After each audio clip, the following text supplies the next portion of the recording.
নারায়ণগঞ্জের ফতুল্লায় আবারও আলোচনায় সেই বিখ্যাত ব্রাজিল বাড়ি। যমুনা অয়েল কোম্পানির চতুর্থ শ্রেণীর কর্মচারী জয়নাল আবেদিন ওরফে টুটুলের এই বাড়ি একসময় ফুটবল প্রেমীদের আকর্ষণ করলেও এখন এটি দুর্নীতি দমন কমিশনের অনুসন্ধানের কেন্দ্রবিন্দু।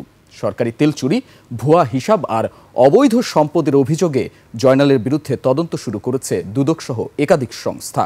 নারায়ণগঞ্জ থেকে রবিউল ইসলামের তথ্য ও ভিডিওতে মাসুম পারভেজের রিপোর্ট।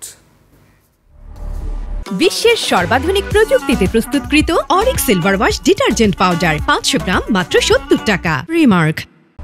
নারায়ণগঞ্জ সদর উপজেলার ফতুল্লার লালপুরের এই 6তলা ভবন দূর থেকেই চেনা যায়।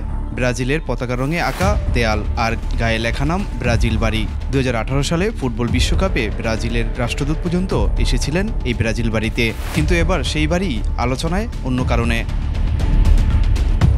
দুদকের অনুসন্ধানী দল গত রোববার অভিযান চালায় যমুনা অয়েল কোম্পানির কর্মচারী জয়নাল আবেদিনের বাড়িতে। দুদক বলছে, ফতুল্লার ডিপো থেকে ভুয়া হিসাব দেখিয়ে তেল চুরির অভিযোগে অনুসন্ধান চলছে। জব্দ করা হয়েছে ডিপোর 22 ও 23 নম্বর ট্যাঙ্কের হিসাব। চতুর্থ শ্রেণীর কর্মচারী জয়নালের মাসিক বেতন 20,310 টাকা, সুযোগ সুবিধা সহ সব মিলিয়ে 50,500 টাকা। কিন্তু অভিযোগ, তার ও পরিবারের সদস্যদের নামে জমি, ফ্ল্যাট, লরি, এমনকি জাহাজ পর্যন্ত রয়েছে। টুটুলে অমন ধনী ছিল না, পশালা ছিল না, যাই টুকটাক কাজ টাজ করে খাইছি যতটুকু আমরা জানি আর কি। আগে এখানে একটা টিন সিট বাড়ি ছিল, এই জায়গাটা পরে বাড়ির ভাঙ্গা আছে, এই বিল্ডিংটা উঠেছে। টুটুলের বাপ এখানে দারোয়ান আসছিল বলে এখানে ভাড়া থাকতো। তেলমেপি ব্রাজিল বাড়ির মালিক জয়নাল। তেল কোম্পানিগুলো সারা দেশে 47টি ডিপোর মাধ্যমে ডিলারদের কাছে তেল সরবরাহ করেন। এর মধ্যে শুধু যমুনার ডিপো 15টি।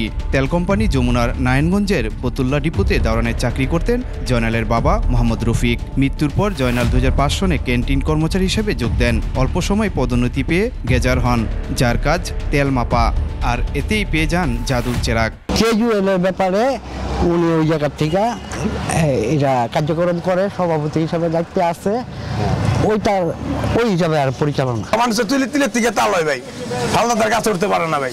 চতুর্থ শ্রেণীর কর্মচারী হয়েও 1 দশক ধরে ইউনিয়ন নেতা, কিন্তু তার সম্পদের পরিমাণ সবে হতবাক। এদিকে দুদক বলছে, প্রাথমিক তদন্তে অবৈধ সম্পদের তথ্য মিলেছে।